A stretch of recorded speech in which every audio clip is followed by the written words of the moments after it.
Good evening, everyone, and welcome. Thank you for joining The Real Deals. Tonight, Sunday, it's 8 o'clock. Time to rock the house with some fabulous new information I dug up for you. We've been doing investigation for numbers of years, and narcissism, NAPD, as it's known, on the scale of investigation in what you might encounter or what you might need to understand is a lot deeper than most people can scratch the surface. So sit tight, grab some popcorn, some iced tea, some root beer, and listen up. You might learn about a coworker, a family member, a friend, a parent. So sit tight, and here we go. We're on our way. The Real Deals are on the air now.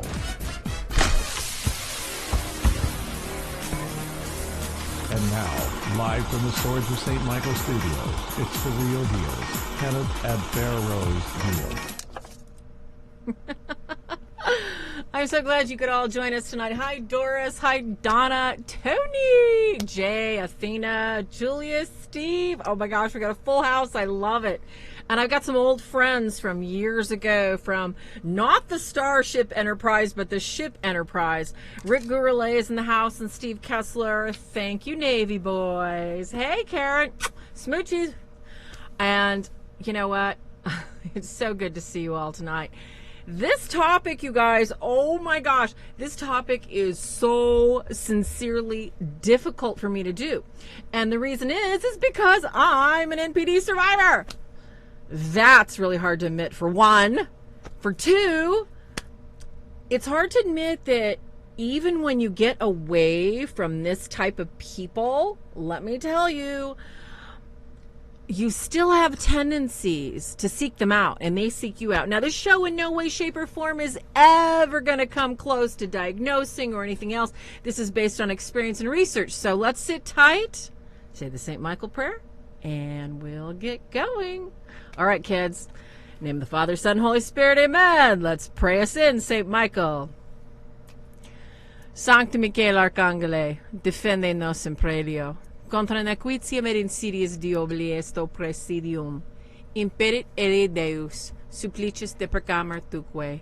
Princeps militia, celestis et animaliosque. Spiritus malignos, qui ad perditionem animarum pervegantur in mundo divina virtute, in infernum detrude. Amen. So how'd you guys like that? I went, okay, not everybody understands the Italian, or the Latin, so I had to put some English there too, right? Okay. And let me tell you, it's so much easier when you've got them side to side, and that way, when you're trying to learn and read. Okay. All right, enough of that. Narcissism Part 2. Tonight's show, we're going to go a little bit more in depth. And what we're going to go into is we're going to go into the latest. Hi, Zuma. Hi, Steve. Hi, Santo. Hi, Michelle and Rosalie. Good to see you, CJ. Ash. What we're looking at is every year the DSM reclassifies, retools, repurposes what it uses as the basic criteria for a lot of mental illness. Now, if you handle investigations, good to see you. Hello, Janine. If you handle any sort of people in the public eye, if you do any investigations, if you're interested in helping out your church or community in demonology or haunted investigation, this is invaluable information, because I think, hi, Tony Copianco, good to see you. I love the latest blogs you got. Hi, Spa Diva. When you're looking at human nature, not everything is what it seems. And that's why I thought that I need to take you all into some of the worst case scenarios that we've dealt with.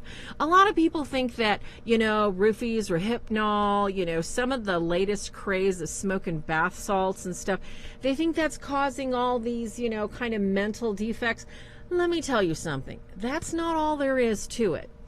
There are such deep, you're welcome, Tony. There's such deep-seated traumas that occur in utero, at birth, in small children, that I think that as much as science wants to think that they can look at it and they can classify it, and psychology basically is a pseudoscience. It's not exactly based in science. What they do is they take a lot of observations, they do a lot of research, and they say, okay, this is the classifications we've got.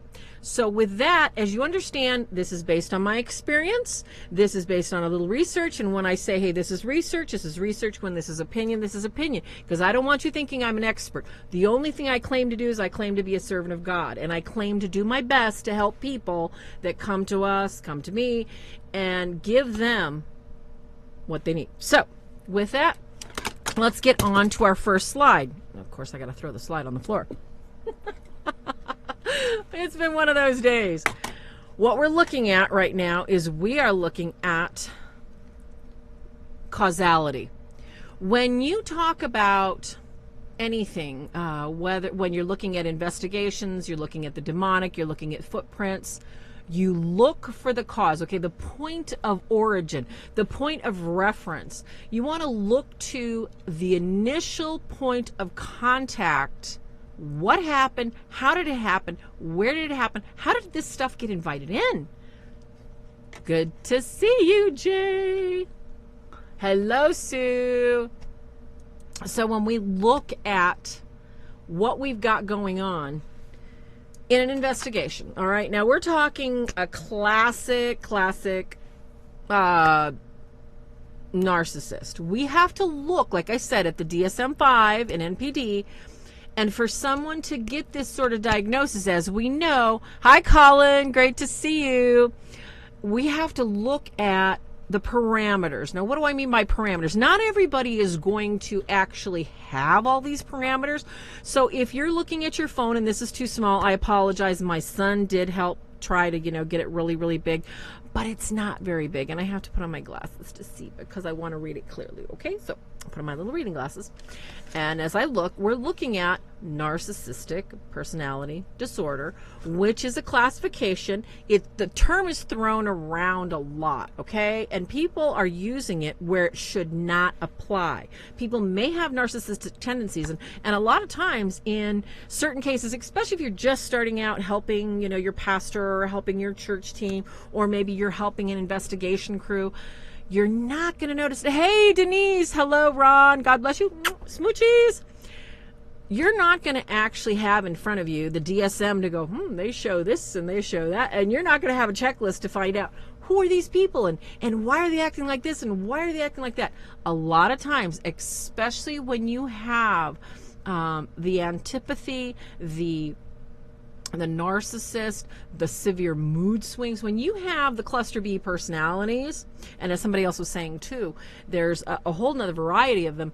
It's difficult because it's not your job. It is not your job to help people figure out what's wrong with their personalities. It's your job to find the point of origin. And this is what I want to do with you, is I want to help you figure out the point of origin for why these people may have either invited something in or behaving the way they do. So, as we look at the NPD, like I said, they have to have 5 of these on this chart of 9.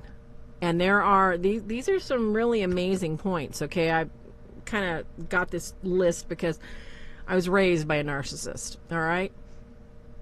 And if you can see on your phones, there's this really cute little diagram. Hey, Fitty! There's a really cute little diagram. It's not really cute at all, but it shows this overpowering, like, monster thing with all this teeth, and it's like hammering over this little tiny person, and it's so sad and it's so scary because it's just like literally just hammering them down, and it's awful. But this is what narcissists do. Now, as we're looking, like I said, the top ones, grandiose sense of self-importance. When you look at a sense of self-importance, what does that mean? Most of us all, if we've got, hi Rosalie, hi Fitty, when we grow up, our parents look at us, they love us, they change our diapers, they give us food, they pat us on the head and say, good child, they pat us on the head and say, no child. So that gives us a sense of validation. We know who we are, we know where we're going. Francois Robillard, good to see you. If we don't have that, then how do we validate what we're going through? So this grandiose sense of self-importance gives the classic narcissist the idea that, that little child is not important. That baby's needs are not important. The baby needs to eat, so what? Oh, the baby messed its diaper. It can wait. It's not important. Thank you, Ash. Thank you so much for donating to the ministry. I love getting medals and everything and scapulars out to people. Thank you, Ash. But this grandiose sense of importance, kids, that I'm talking about, this is beyond normal. All right? I'm not talking about, you had a good day, you had a good week, and you're like, wow, I'm so fabulous. And you're on your cloud 9 thing going, oh, look at me. I cut 50 heads of hair in one day. I'm so great. No, this is the ability to live in a space where reality doesn't exist and everything is exaggerated grotesquely. The level of self-importance in somebody's talents, somebody's abilities, everybody else is below them. Everybody else has to be like right under that thumb, okay? Because you are not good enough. Nothing you could do is good enough. Nothing. That's classic narcissist. Now, somebody might have this sort of behavior. It could be a trauma reaction. It could be an attempt at any kind of attention that they didn't get when they were growing up. Hey, Doris. Yes, well, we're going to go into that. If they, when they don't get the special treatment, because sometimes they do. Woohoo! Stevie Kessler, my bud, you're there. So we're going to get past the exaggerated sense of self there.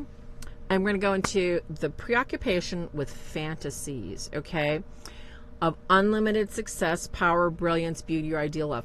Now, this is kind of hard for people to understand because when people look at this and they look and see, okay, well, this person, they want to be the president of the company. They're super ambitious. There's something wrong with them. That's not exactly what we're talking about. What we're talking about is we're talking about a person that no matter what they look at, I don't care if they're looking at their dog, their dog is in a show and their dog has to be number one because their dog is so wonderful and so special and their dog is going to make them $1 million. Can't you see it? Oh, I've got to have a better groomer. I've got to have a better trainer. Everything is the best, better. Or if they're working on a project for work, it has to be, the best tools, top of the line. I want the best people. I'm not going to settle because their focus is they are going to become incredibly wealthy. They're going to get all the attention. This is what we're talking about. And these preoccupation fantasies, it comes out if you watch. All right? You might think, well, this person, they have a lot of ambition. It's beyond ambition. We're talking pushing that ambition to the nth degree down everybody's throats.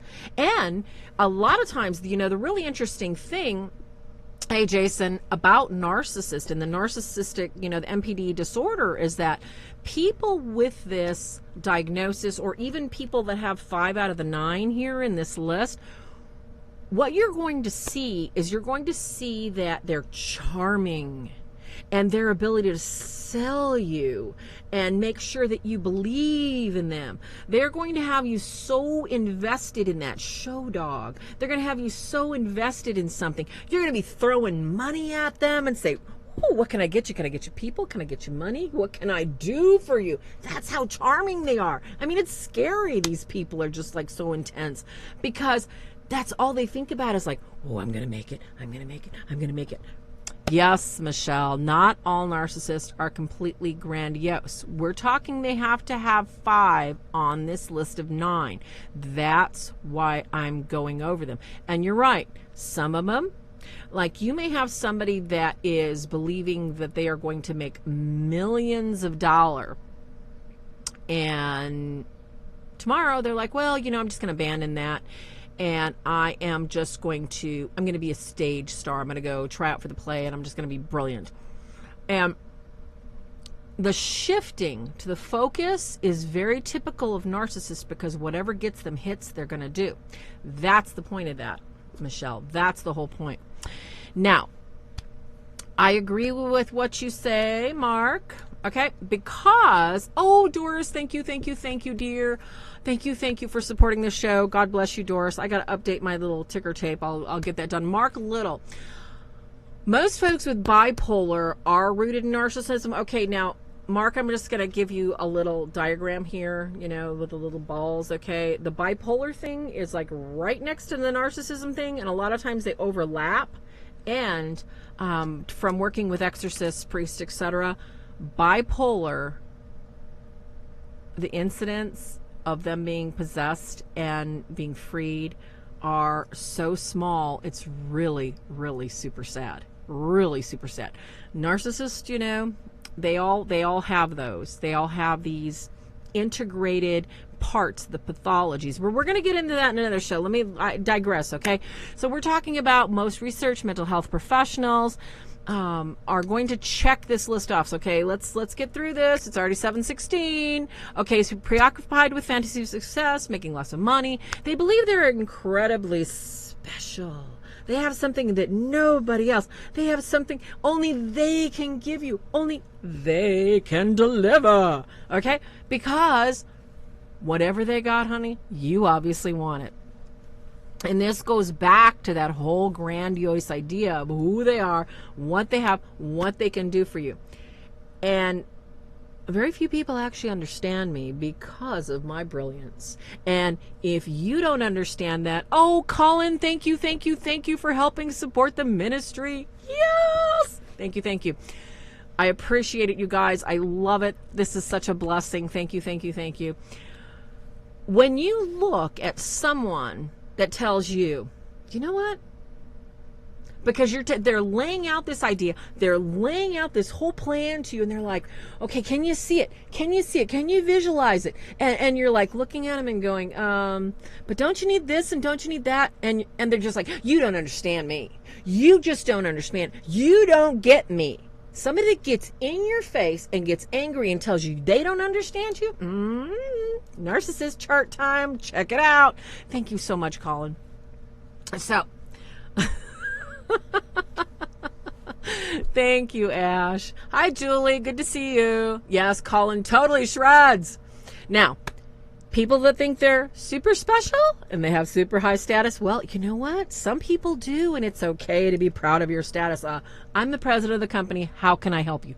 That's different than I'm the president. I'm doing it. Don't question me. You don't understand me. Totally different attitude on the spectrum. Okay, guys? Got it?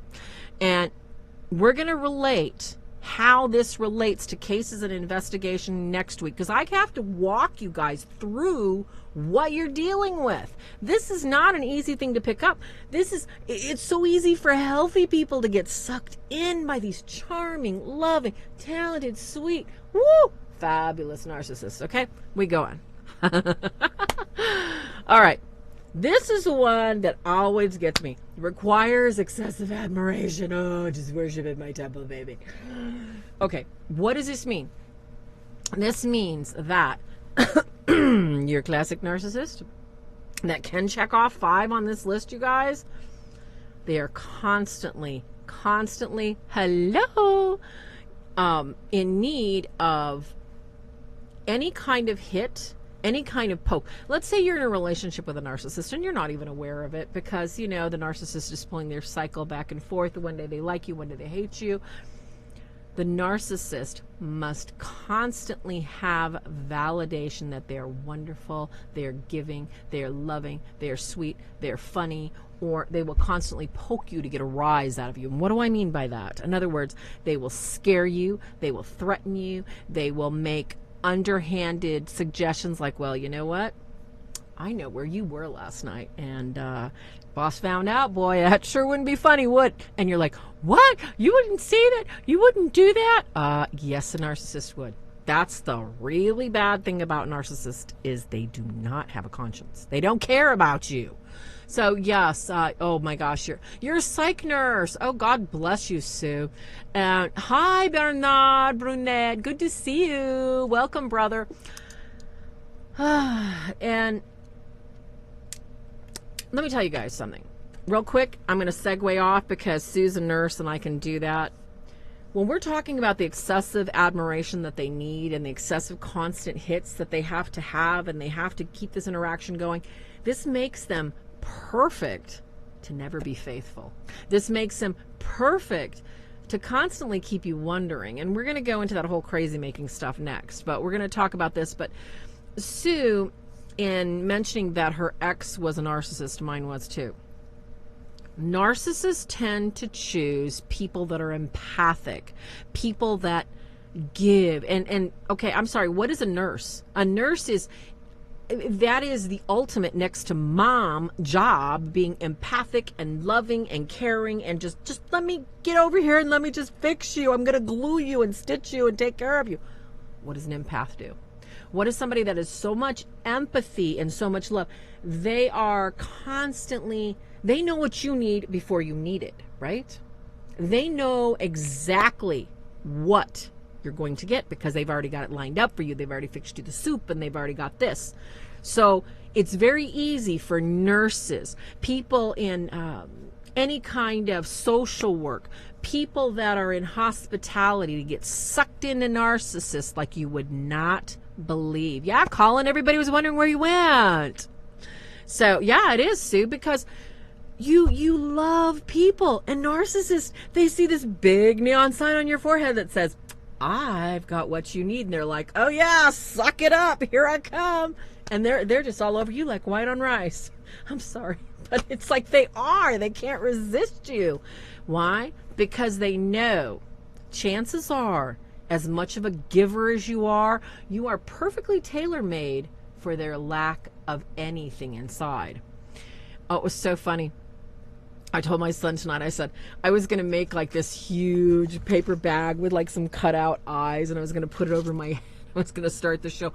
Because when you look at narcissists, there is nothing inside. Nothing, nothing, nothing. Nothing, nothing. They need you. They need you. They need your giving. They need your attention. So whether this is your mother, your father, your brother, whether you work with one, whether you encounter one, whether you're doing investigations, whether you're trying to help other people, narcissists play it cool. They know how to set their hooks. Okay, on to the next one. Okay, besides requiring the excessive admiration, they have a sense of entitlement. Now, this sense of entitlement here, I can go over this really quickly. It just means that, you know what? I don't care that you think that that was your spot. I wanted that before you even knew it was yours. They believe that everything ought to be given to them. Now, this sense of entitlement is pretty scary, especially when it comes to interpersonal relationships, because it's pretty difficult when you think about it. Whether you are in a familiar relationship or a personal relationship, narcissist will basically think that everything you own, everything you wear, all your friends, everything you play with, all your toys belong to them. And they're entitled to take it and use it anytime they want.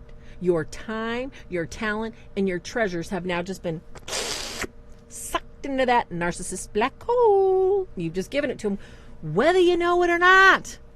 Exactly. Oh, I totally agree, you guys. I'm sorry, that's so funny. Okay, so the sense of entitlement means that if you get involved with a narcissist, you will lose your life savings. You will probably lose your friends. You will probably lose your job. You will probably lose everything as you know it, because the narcissist will do its best to destroy and separate everything that you have from you, because they're entitled to that. Now, let's go on. Scene has, it's so tiny on your phone. Sorry, guys. Okay, let's see. How is the sister-in-law? Both drama queens. Oh, gosh, Sandra, that's so difficult. And, drama queens and stuff like that, this is way over. Okay, this is so much worse than a drama queen. All right, so the sense of entitlement is going to entitle them to everything you have. Now, interpersonally exploitive. Now, this on the narcissistic personality NPD checklist, this can happen anywhere at any time. You can be standing in line at a grocery store, and all of a sudden, somebody behind you just starts complaining that, you had the audacity to do this and that. And you're like, what the heck are they talking about? These people can take any situation and exploit it for something they need, whether it's to get in front of you in line, whether it's to get the same price on the meat that you've got because they didn't bring their coupon, whether, it doesn't really matter. Their ability to exploit what you have and turn it into something they want, they turn it on in 2 seconds. In personal relationships, this is going to look like, and I just had a case recently, kids, that this woman was really exploiting her husband because she wanted the attention of the potential belief that she was possessed. So how did she exploit him? She exploited by setting him up to answer all the questions so that it looked like she was potentially going through possession.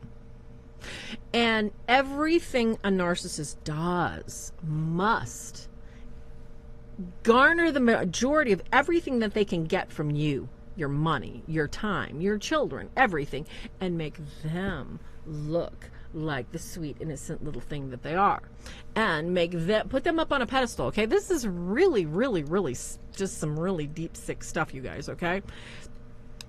But what was that, Steve? Didn't they used to call this? Well, Steve, hang on to your horses. Hello, Bernard. Yes, hang on to your horses, Steve. I've got yours next, okay? So with the sense of entitlement, the exploited, the lacks empathy, envious of others, and arrogant, I'm going to lump all these three together. Why am I doing this, okay, with the empathy and the envy and the arrogance, okay? Because I think these last three on the list, look at them. Empathy. You have to be able to feel sorry for somebody. Isn't that kind of going along with the arrogance?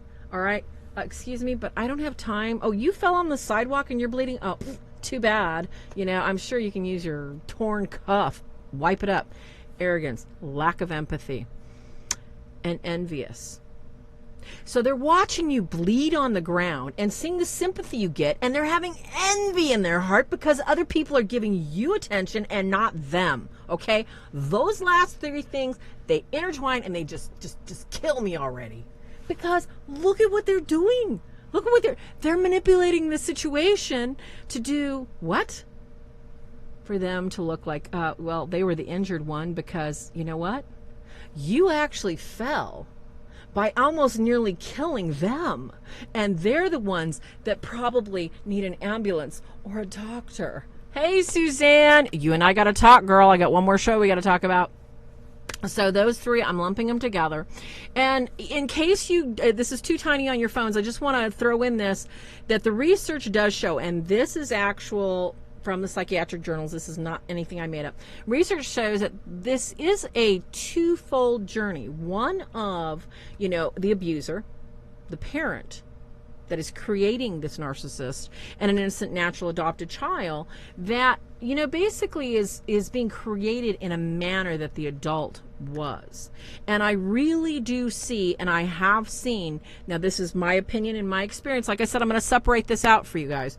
That the demonic envy, the demonic jealousy, the natural selection of the generational invitation to be cursed. Because when people talk about generational curses, it's not like somebody smacks you over the head and says, oh yeah, you got this curse and you got that curse. No. You got the invitations to the curse, the temptations, the voices are going to be there saying, try this, do this, do this, do this. Doesn't naturally mean that we have to do it. All right, kids?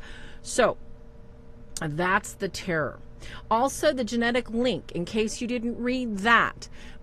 Doctors are trying to assess if there is a link or not. They don't really know. They think it might be a potential. It's not obvious. It's not something like they found the schizophrenic link in twins, and one twin will get it in one set of circumstances and the other twin won't. So this is not the same thing. They do believe that, the research is showing that these cluster B type personality, narcissism is something that's so amorphous. It's like they can't really pin them down. So we're going to go on to our next slide, kiddies. Hey, if you guys got any questions, please try and hit them at me. I'll try and get to them as I can. Thank you so much for the support, you guys. Okay, second slide. Now we're looking at, now that we've defined what the narcissist is going to look like, what the traits are that you can recognize and identify, we're looking at this is a person that is trying to or attempting to raise a child. All right, so we really have to look at all the things that goes into creating a narcissist, creating this injured person. And a lot of people think, oh, it's so sad, it's so tough, it's so difficult, da da da da da da. Narcissists don't feel anything. Okay, so are parents to blame? One parent had to do it. Takes one parent to destroy a child to this level. Most children are so loving, and if you can't, I apologize if you're looking at your phone and this is too small. I'm hoping you can blow it up a little bit, but you can also link it with your TV. You can also, go to the YouTube link, link it to your Roku, your Fire Stick, blast it up there. Please like and subscribe, you guys. I forgot to say that, and click the bell because I'm trying to bring you new content constantly. I'm still doing a lot of research for a couple other books. So your natural child is spontaneous and joyful. They come out of the womb just jumping and running and happy and giggling. They're just so amazing. And the narcissist parent is slam, slam, slam. Stop your crying. Do not laugh. Do not embarrass me. Do not pee. Everything the child is hearing is the narcissist parent is saying, you're stressing me out. Your needs aren't important. Oh, you're scared? Too bad. Doesn't bother me. Get over it. Your emotions? You're happy? I'm crying. You should be crying with me. Everything is invalidated by this narcissistic parent to the child. And this is the biggest, I think this is the biggest killer right there, is you're looking at a little child that is looking to a parent to say, hey, what's going on? I'm scared. What's going on with me? And the parent is invalidating everything about them. The child is not allowed to have any experience whatsoever separate from that narcissistic parent. Everything is reflective of that narcissistic parent. The child doesn't exist. The child can only have feelings if the narcissistic parent lets them have those feelings. So in other words, this is a daily barrage and assault on their psyche, developing a psyche that is looking to the parent to say, hey, who am I? Is it okay to cry? Is it okay to cry in this situation? The parent is just dismissive. There's a term in the work that we do, and we call it the narcissist smirk. They go, It's so dismissive. It is so ugly. And you feel like, okay, what did I do to deserve that? Thanks, Colin. They don't know. Only the narcissist knows because it's in their mind. So they must invalidate anything of that child. And this is so horrible. The child has to be humiliated. It has to be destroyed. The feelings, the emotions, anything it looks, they're blamed, they're minimized, they're shamed, everything they do. One of the most interesting things when I was 27, I had my first child. I was told by an aunt who is now passed on, said that when she came to stay with my mom and I, and this is a classic narcissist thing. Okay, so if you see this in a child, you know there's something going on. Well, anyway, my aunt told me that they're walking. I had fallen on the sidewalk, and instead of a parent rushing to pick me up or saying, oh, are you okay? I started crying, and I was told by my parent, oh, you should apologize to the sidewalk. You probably heard it. Yeah. A little child, a little 4-year-old child hurt a sidewalk and getting mad because I embarrassed them for falling? I had no idea back then. This whole series, you guys, was so difficult for me to put together. Let me tell you, I shed a lot of tears. Yes, Carolyn, that was from my childhood. And it's like, you think about this stuff and you're like, oh my gosh, you've got scars and you've got scabs, and it's like, woo, it was coming out. So it's like, I told my friend Steve tonight, I said, this is so horrible. I might even cry tonight. It's just so much. You don't realize until you delve into helping other people. Exactly, Barb. A parent getting mad at a kid because they embarrassed him for falling and saying, why don't you apologize to the sidewalk? You hurt the sidewalk? I mean, where did that come from? It came from hell, folks. You don't do that to a child. You don't do that to a little kid. But you know what? That's history. How does it affect me now? It's kind of sad. Thank you, Sue. It's kind of sad when you think about that child survived all this. And I started helping out other people, but that was the empath. That was, exactly, Colin. Colin, let me tell you something. I'm going to segue out real quick, kids. The first time I ran away was 12 years old. I broke a piggy bank, and I stole the money, and I took my brothers and sisters to my grandma's. The second time I was 16. I finally left at 18. Because something rises up inside the child when they're exposed to the outside world, and they see other parents and they see other children, and they see that these children aren't put down. They're not humiliated. They're not shamed. They're not set up to take care of everything in the narcissist world. And yeah, Jay, I know. You don't know. You just know something's wrong. You know that you're a servant, and you know that your life has to revolve around everything this person does. And nothing you do is ever right or good enough. It's okay. Go play until they're ready to exploit you again. And you don't realize that till you're older. And then, thank you, Sue. Like I was saying, it's like, I've come so far, and I have the best opportunity to heal my scars through helping other people. And yes, Denise, I know you left home at 15. We are survivors. We are warriors. And people that understand that this does not have to define you. Oh, thank you so much. God bless you. Thank you, Spike. Thank you for supporting our show. The agony that I went through today alone to get the show out, you guys, I was crying a lot today. Because Sue, Suzanne, Denise, and Deb, who's on assignment. I know so many people that have suffered horribly, and they kept choosing people and partners, husbands, boyfriends. Why? Because they were looking to redo that narcissistic connection with the parent to try to get that validation of who they are, because they can't validate who they are unless somebody's dismissing them or getting rid of them.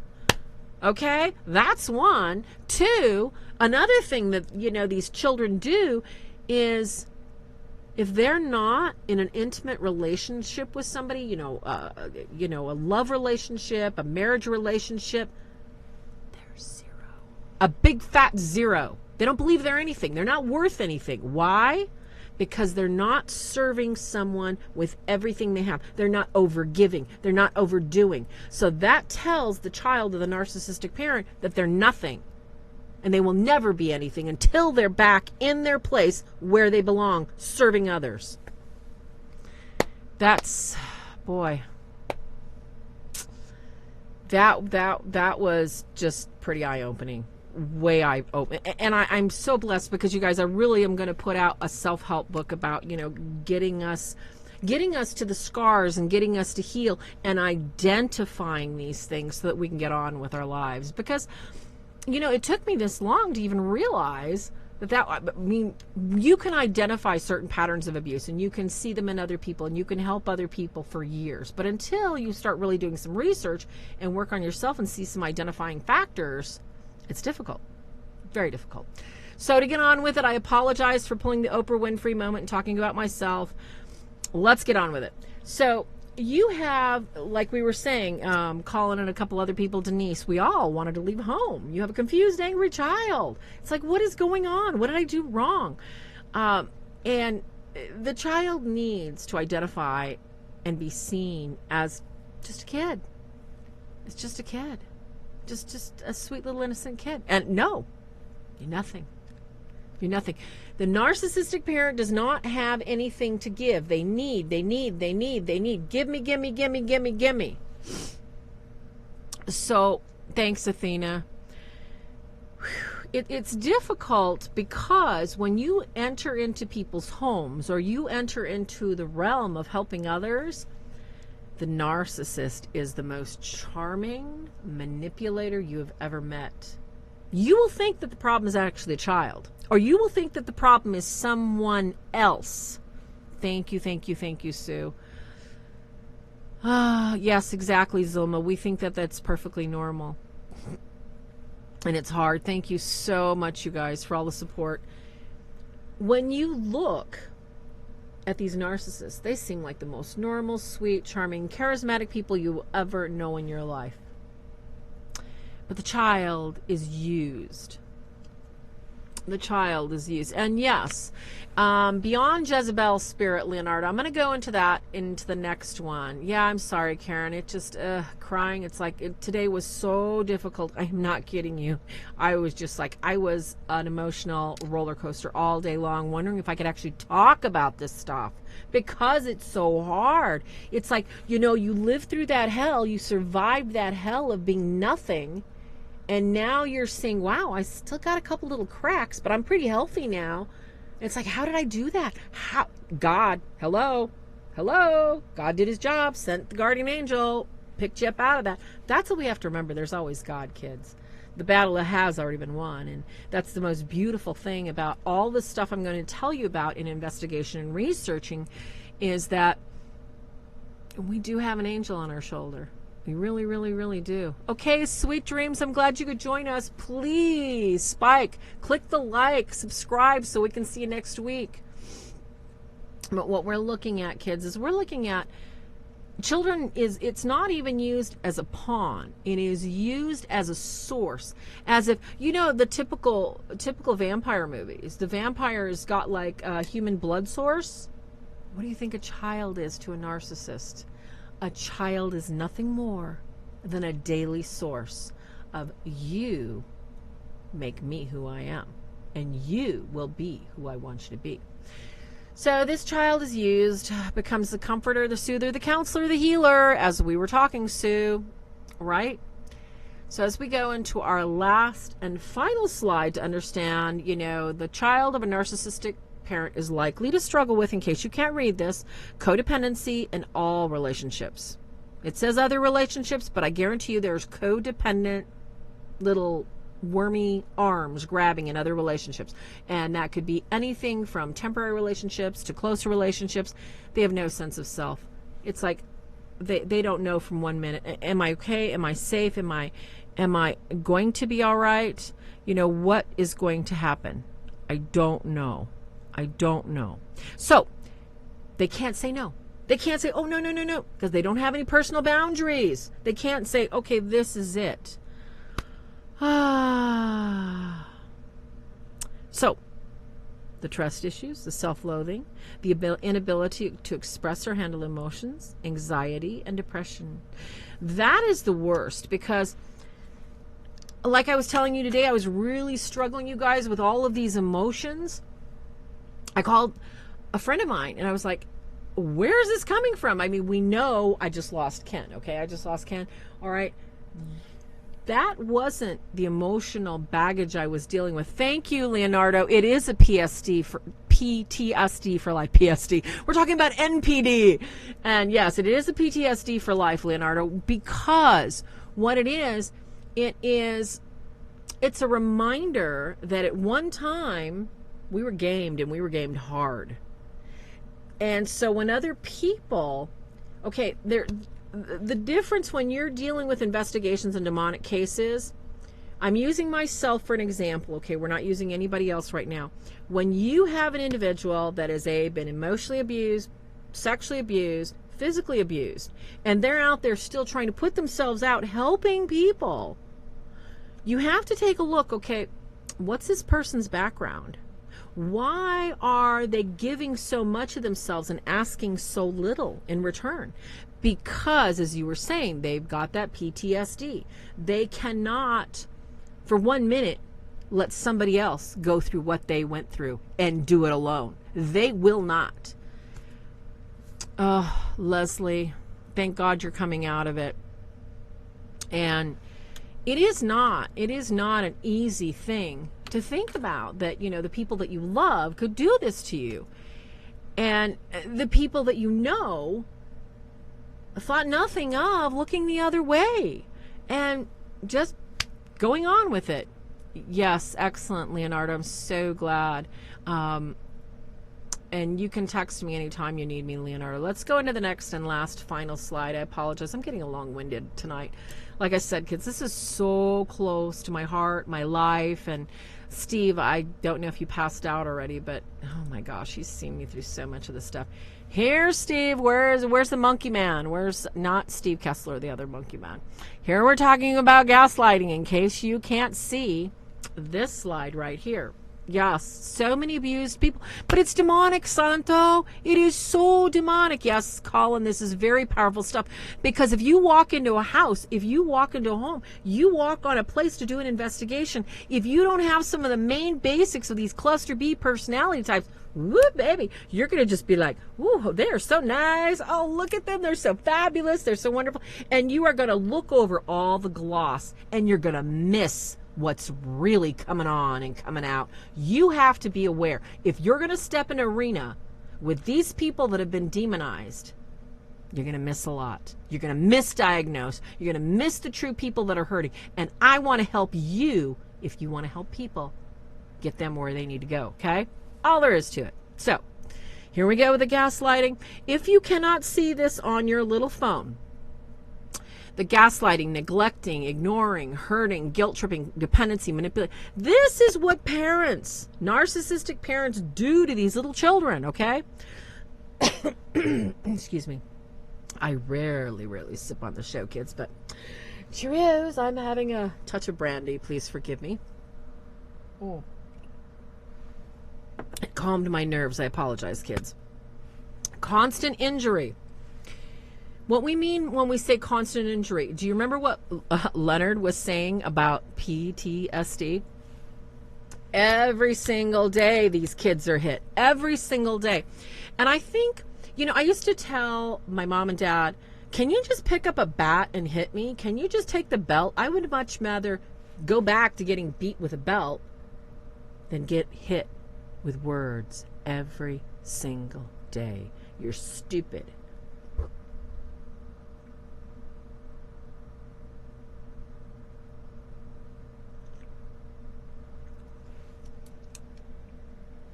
Sorry, guys.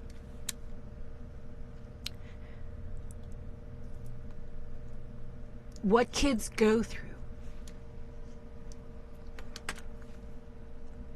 The lies, the hurt, the accusations. The child that is told they're so perfect. Then they finally get to the edge of that finish line, and the parent says, well, that was okay, but you know, your brother could have done better. Or, oh, well, I see you made the team, but, you know, I see you didn't listen to me. So I hope you enjoy it, because I'm not very proud of you now. The horrible words and scars. Oh, I want to hug you too. Thank you, Sue. This is hard for me. Thanks.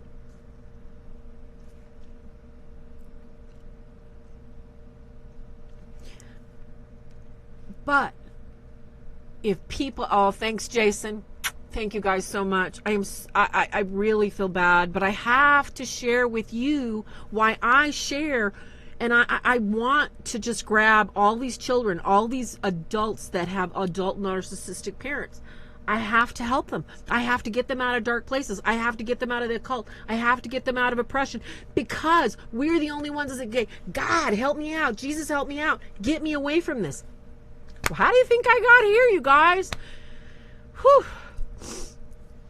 Sorry. Oh, boy. These children are groomed, as in, it's slightly different from And what we're talking here in the narcissistic personality disorder, and you're looking at all these ways that adults choose children. Thank you, Leslie. Yeah, this is something serious, and so many thousands of people, Donna, have it. So many people have been exposed to it. So many people don't even know, because these narcissists are such crazy makers. You think it's all you. You think you did something, and you're like, well, what did I do? What can I do? How can I make this better? How can I make this up? They don't know. They don't know, and they're confused. Yes, I love you too, Steve. Thank you. Smoochies, you guys. You guys are so wonderful. You guys are like therapy for me, because I had such a rough day today, and now it's like being in here. You guys are just like, you're really, really, really making my day and night. And if you're new to the channel, please understand, I don't break down like this very often. This is so close to the story of most of my life that this is why, this is who, this is the, what do they call that? You know, this is the smelting pot that I was melted down in, and I was forged to do what God wanted me to do. Not because I wanted to do it, because I could not stand seeing anybody else go through pain like this. So these children, instead of being, over-sexualized, yes, exactly, sweetie. Oh, thanks, Colin. They are, oh, you're pretty. You're getting compliments. Yes, you look just like me. Oh, you can play the violin. Oh, of course, the talent comes from my side of the family. It's never the child. It is always the parent. Exactly. I do feel better, Margaret. This is very, very, very important to get out, because it's such a low-level demonic infestation that people don't even understand how they give in to this jealousy and envy and hatred. And they think, well, I am just strengthening Johnny. I am just making sure that Susie knows she has to be a fighter, and she has to get a lot tougher and not fall and embarrass me like that. Exactly. Thank you. Yes, Lisa. Precisely. Everything is always your fault, constantly. Yes, Vladimiria. Everything. So, precisely, Francois, what you're looking at is a parent that interrupts anything. They interrupt what you say. They interrupt what you do.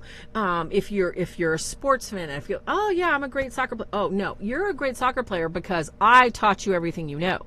Or you can sing and dance. Well, if it wasn't for me, I put you where you're at. Anything that you are, the constant injury of being shamed, put down, maligned, compared to a different brother and sister. Thank you so much, Di Maria. Muchas gracias. The child has no chance whatsoever to develop any sort of separate identity. So the child, and this is the hardest thing for people to realize, is that there is no child anymore. There's no child. There's only the parent. And what is the parent? A big, fat zero. So you now have, I'm so sorry. God bless you. We are, Leonardo, we were looking. Maureen, God bless you. And you know what? You can heal. You can heal. You can heal. I promise you. Yes, Jason, you can email. Email me. I'll put my email up there tonight, okay? So you guys can find it. Yes, your mother used to say all these things. Look at this gaslighting. Look at this neglecting. You ignore the child's boundaries. You ignore the child completely, and the child, just you're not important. You punish the child because it makes you feel better. Oh, you're ugly. You're stupid. You're an idiot. Look what you made me do. Look at how you embarrassed me. Look at what people are saying about me behind my back because of you. Your father is cheating because of you. Your mother isn't cooking because of you. You're the fault of everything in the entire family. Gosh, that came out of my mouth.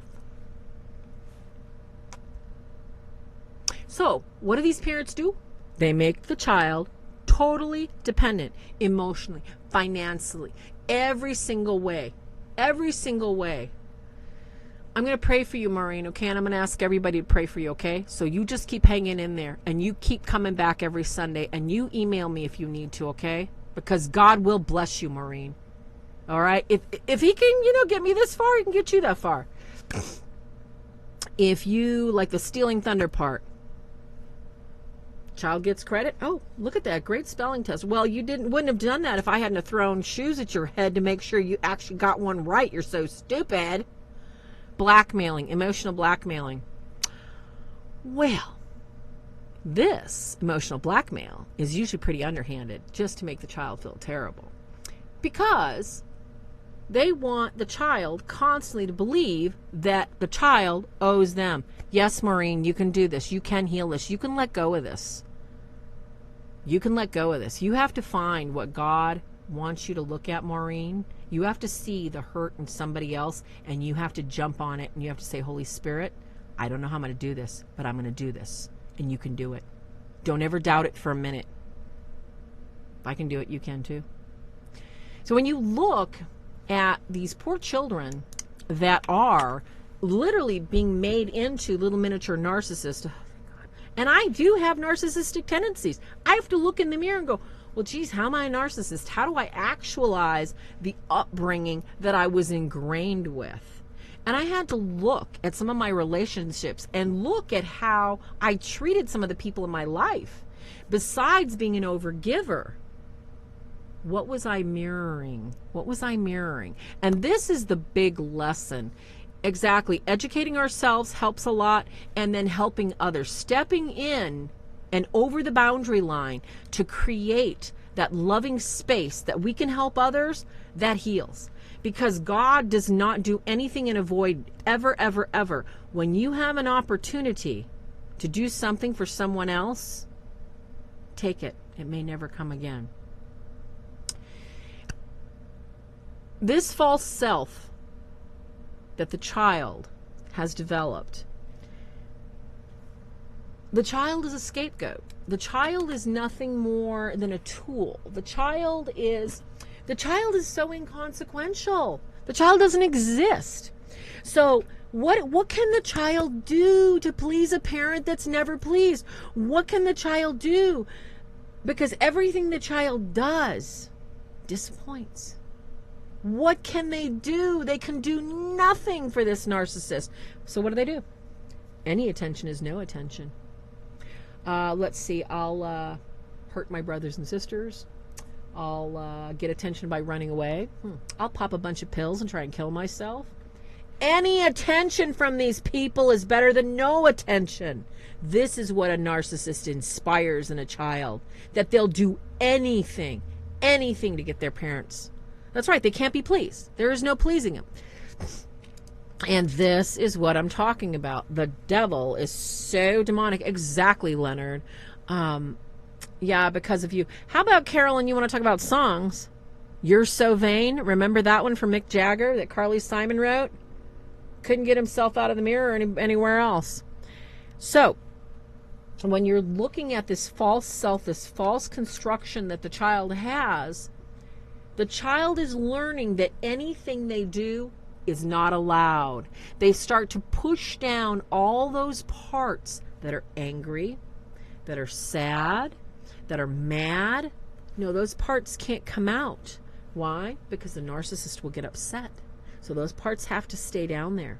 And this is why we tell people, especially in that book that I wrote about investigation, that haunted investigation, when you're looking at somebody that may be potentially possessed or oppressed, their mental maturity, their emotional maturity will tell you where they were molested, they were abused, and where they're hurt.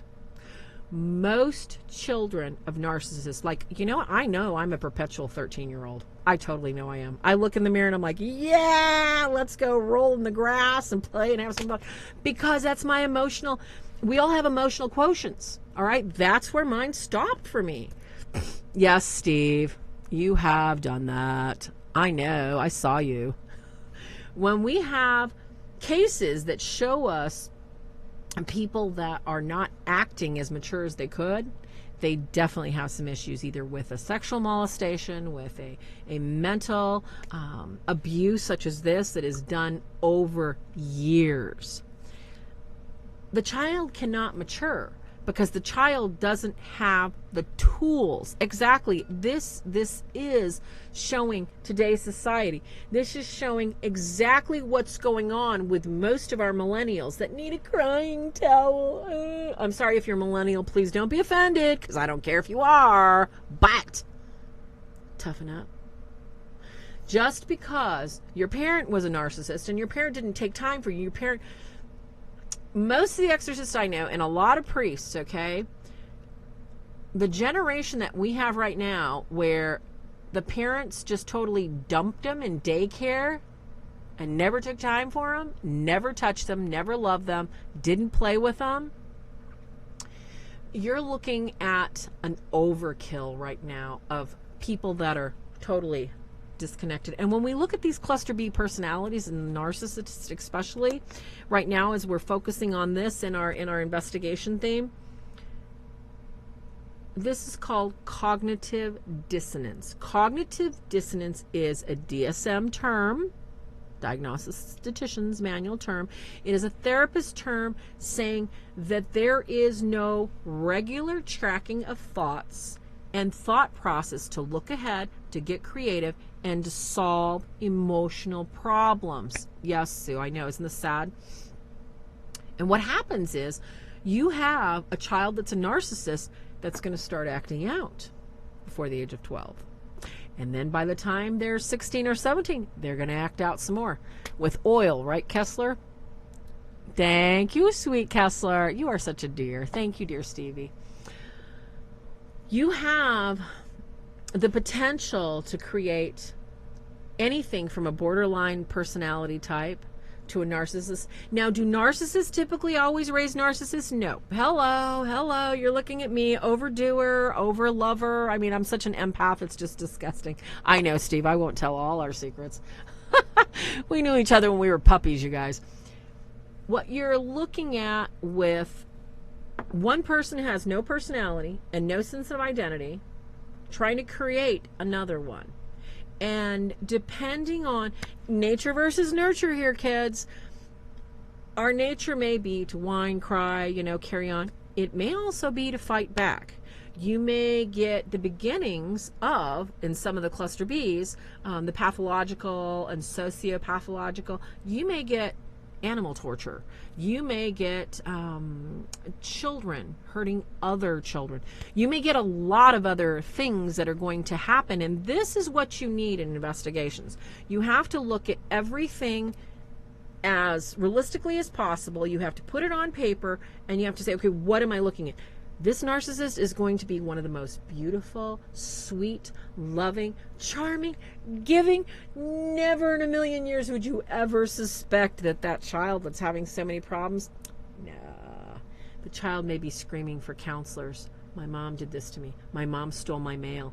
My mom, is wearing skirts with no underwear. You never know what's going to come out of the child's mouth, what this narcissist is trying to do to the child.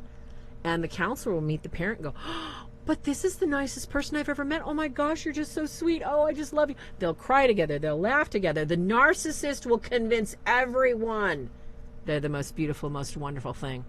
So yeah, exactly, Steve. They cannot think ahead. They are not capable. A narcissist only knows, I need to feed. Where am I going to get my next hit? Who's going to make me look good? That's what they live for. Self-comfort, self-everything. So as we end this one up on what creates the narcissist, I want to tie it all in for you. It takes one narcissistic parent that has no sense of self, a false sense of self. There's nothing inside the brown paper bag, kids, nothing. It takes that to basically train an innocent, sweet, loving child and suck all the joy out of them and make them sad and make them look lost. They say that children that are sexually abused have a specific look. Children that are emotionally abused have that lost look, like they never know where they're really at because they don't know who to look to. They don't know who's going to validate them. And when you're in a situation of investigation or trying to help people out of an impressive situation, I guarantee you, number one, if there's children in that household, you will get the answer from them before any adult. Ken and I went into this one situation. Yes, exactly. Most of them are. We went into this one situation. This little boy, boom. I mean, kids just, I'm a kid magnet anyway. I can't help it. I mean, they're like, I got to shake them off my leg. This little boy walked up to me with this little tiny Lego, and he just holds on to me and he says, this is, and I don't know what it was, some kind of pirate or something like that. This is so-and-so, and this is going to protect my family. And you know what? I looked at that kid and I said, you have a mentally ill parent, you have mentally ill adults, and it is not your job to save the family. And this is a kid's 5 years old.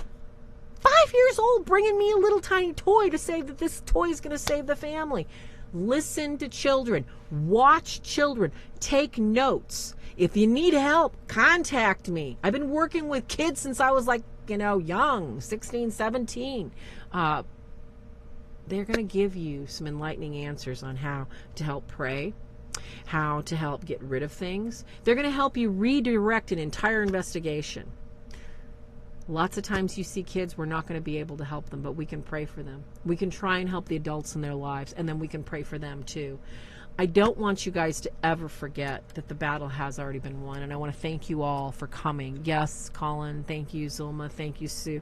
I put my little readers on so I can read my last notes here. Thank you so much, you guys. You are such a blessing, and I cannot thank God enough for you, for getting me through some of my darkest moments, you guys. Jason, Colin, Zulma, Athena, Spa Diva, Steve, you guys are just like, and you too, Steve Kessler, you brat. Where did Ricky go? You guys have really just, wow, been right there, my primos and primas. Love you too, Zulma. Never forget that the battle's been won. We're going to continue this because it's my job to help you understand where you might be going, where you might be treading, how you can heal yourself. So next week, we're going to go even deeper into the narcissist, and we're going to tell you some more about what to expect. Love you too, Carolyn. Thank you so much. God bless you, Donna. And where's our girl we got to pray for tonight? Leslie, thank you so much. If God hadn't won this battle, we wouldn't be here.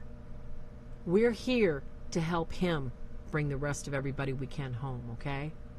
So we're here to help you fight the fight and win it right. God bless you all. Thank you for coming. And don't forget to please like, and up in that corner, click the little bell, okay? So you guys can get the notifications when we're going live again.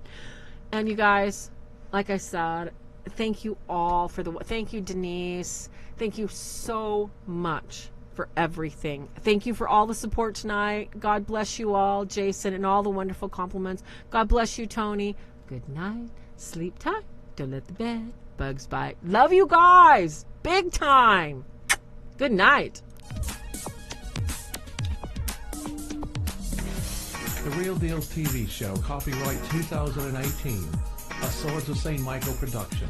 Any unauthorized duplication or rebroadcast or retransmission of this broadcast without the express written permission of the Swords of the Saint Network or that of Kenneth and Farrow's Deal is strictly prohibited.